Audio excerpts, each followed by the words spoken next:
Jared, you said over the weekend that the president is going to look to enact his climate agenda with or without Congress. But realistically, how much of it can he enact without Congress, especially now that the Supreme Court has tied his hands to some degree when it comes to emissions regulations at the EPA?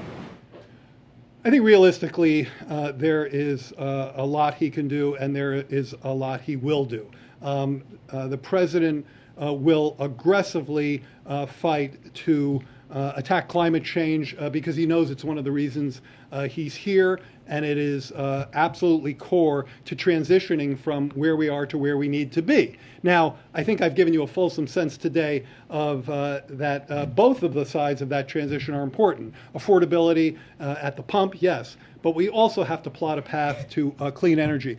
I said over the weekend that it's kind of unfathomable to me that that one wouldn't appreciate this urgency. If you look at the costs to our economy of floods, of droughts, of fires, if you look at the global economy and you see the kinds of heat waves that are occurring right now, scientists will tell you all day that this very much relates to global warming.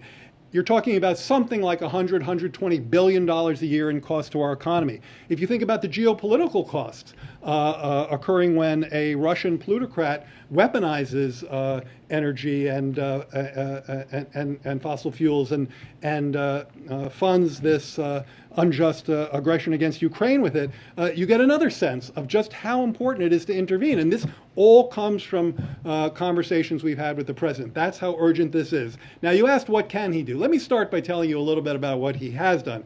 He has taken unprecedented action already to tackle the climate crisis. He's invoked and this is non-legislative, he's invoked the Defense Production Act to make more clean energy in America. He's jump-started the offshore wind industry. He has set the strongest emissions standards ever. And it is our firm belief that he can and will continue to do so if the legislative path is closed to him.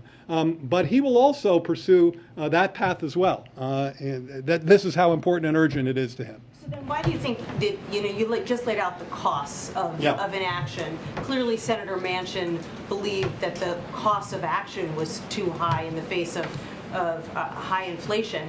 Why do you think you weren't able to convince him that the cost of doing nothing would be higher?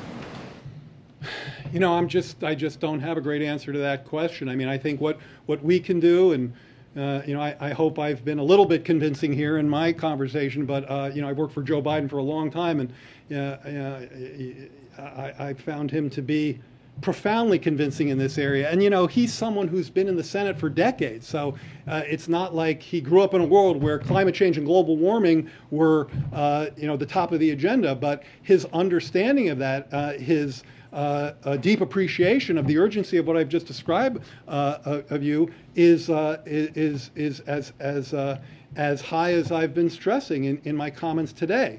So I find, I personally, and I think lots of other people, there are 81 million people who voted for him, find him extremely convincing on this. And when he says, when Fighting Joe Biden says he's going to keep fighting for this issue, I think we should all believe him.